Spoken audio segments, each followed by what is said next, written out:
Hello, and welcome back to my channel, and welcome to another video. If you are new to this channel, my name is Frank Zhu, and I'm a college professor teaching sociology, history, and philosophy. I'm also an award-winning landscape photographer.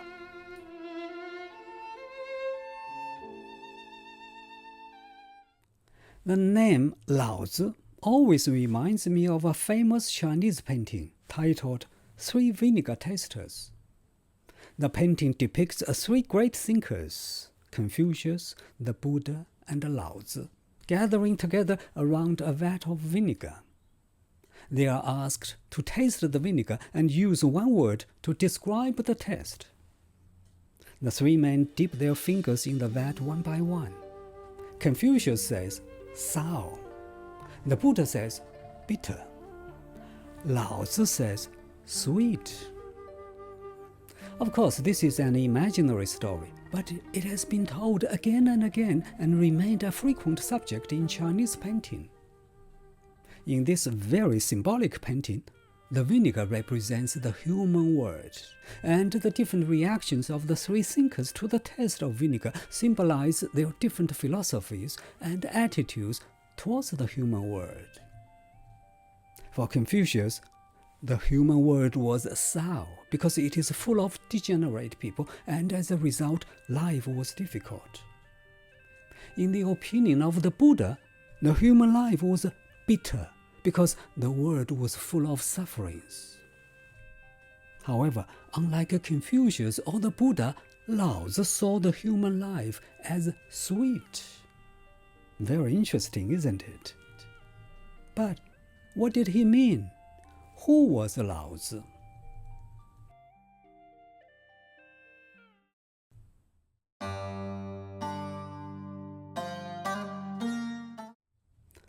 Unlike Confucius or the Buddha, whom I'm sure many of you have heard or read about, Lao Tzu is perhaps a lesser-known figure outside China.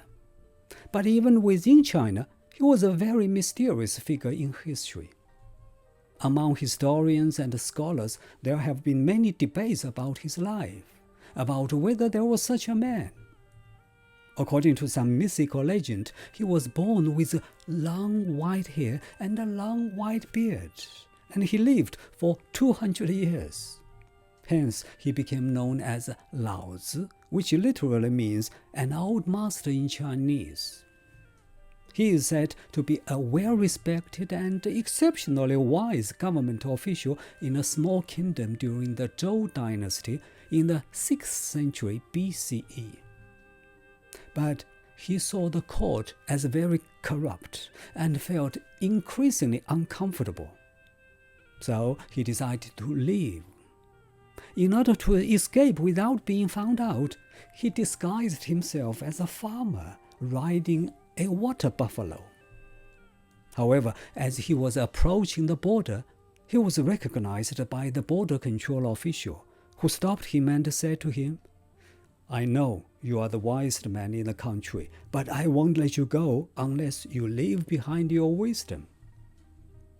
Lao Tzu agreed to put all his wisdom in a book. A few days later, he brought to the border official what became known as Undone, a book which laid the foundation for a famous Chinese philosophy called Daoism.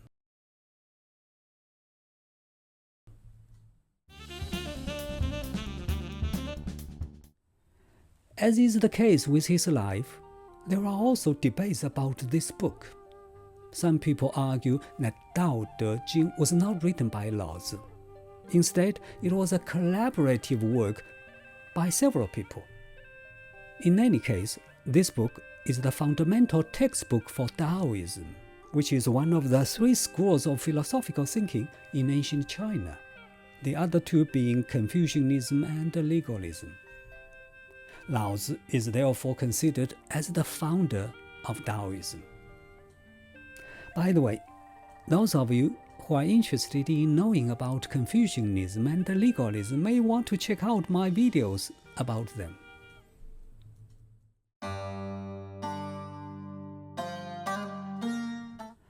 Unlike legalism, which was about how to run the government, Taoism is about private life. Similar to Confucianism, Taoism teaches people to live a good life. But unlike Confucius, who preached on developing virtues, Lao Tzu taught his followers that the world would be the perfect place if they follow the Tao.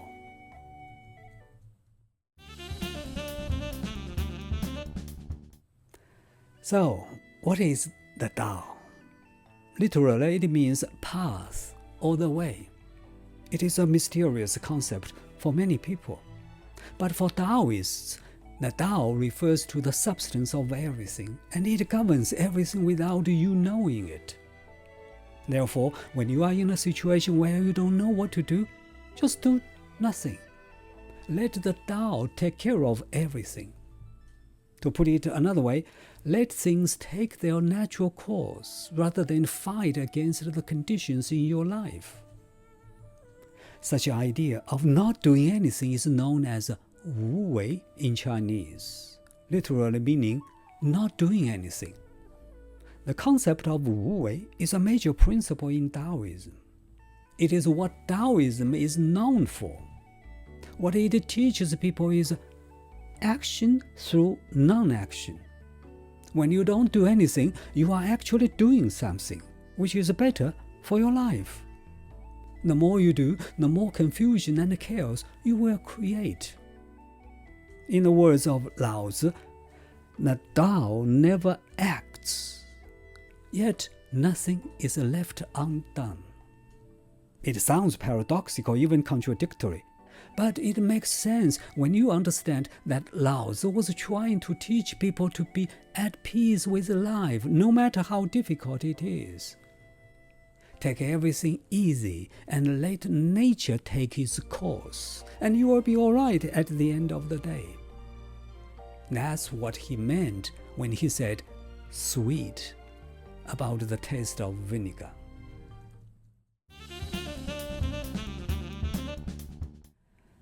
Another core concept of Taoism is the idea that all things keep changing in this world, which I find making perfect sense.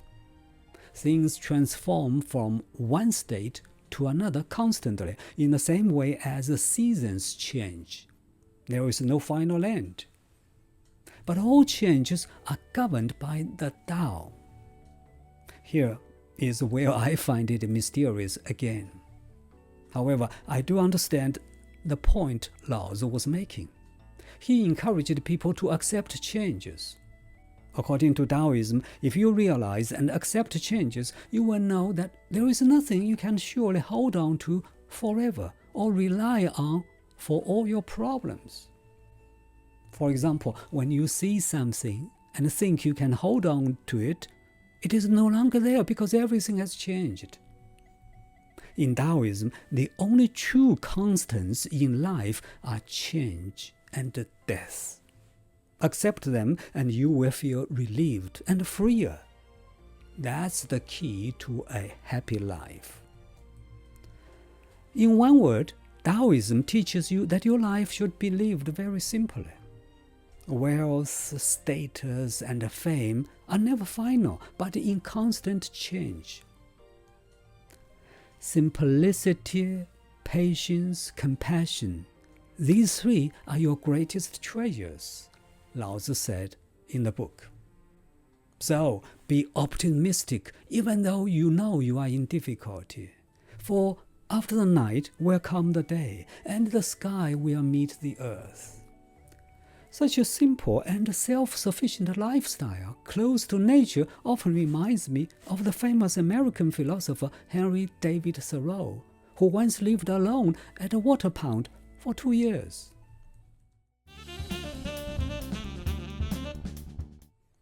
According to Taoism, the Tao has another role, which is to maintain harmony and balance in everything. Such balance exists between yin and yang, which is another major principle of Taoism. Yin and yang are opposing but mutually complementary principles of the universe. Yin is negative while yang is positive, yin is passive, yang active, yin is cold, yang hot, yin is female, yang male. Tao embodies the cooperation and harmony of these opposites. There would be no love without hate, no light without dark, no male without female. The natural cycle of change in the universe is a product of their continual interplay. To live a good life, therefore, is to achieve the balance of yin and yang. You are happy only when you live a balanced life. When you take something too serious, you will become too rigid and you will break under pressure. Therefore, you should become softer and more flexible to restore the balance of yin and yang.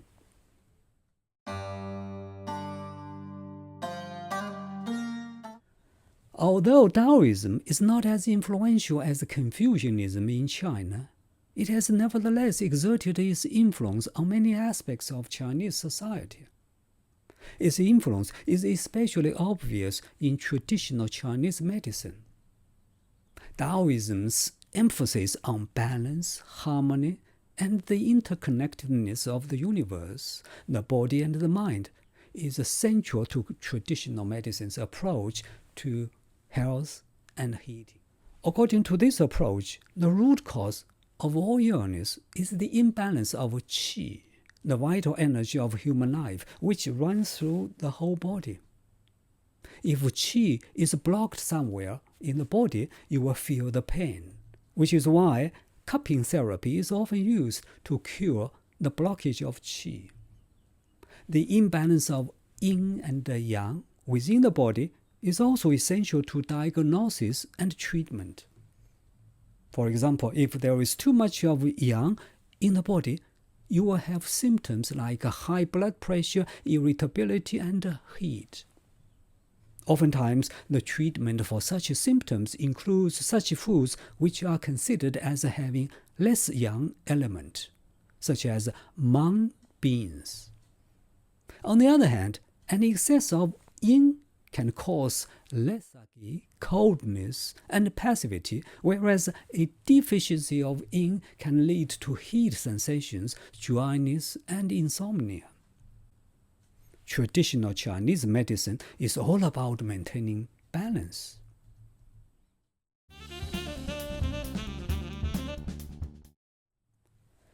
The influence of Daoism has gone beyond national borders. It is felt in other countries in East Asia, including Japan and Korea. A good example is the Korean national flag, which is a representation of yin and yang. The red part of the central circle representing yang, and the blue part yin.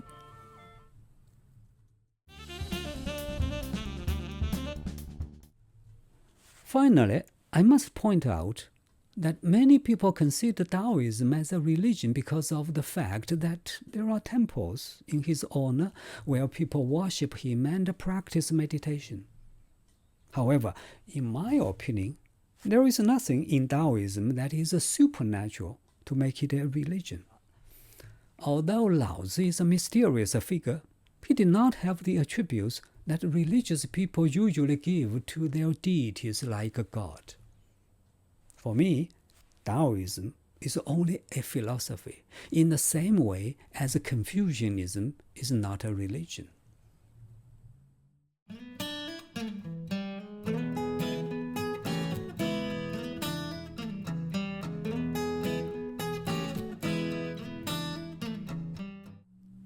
Well, that is all for today.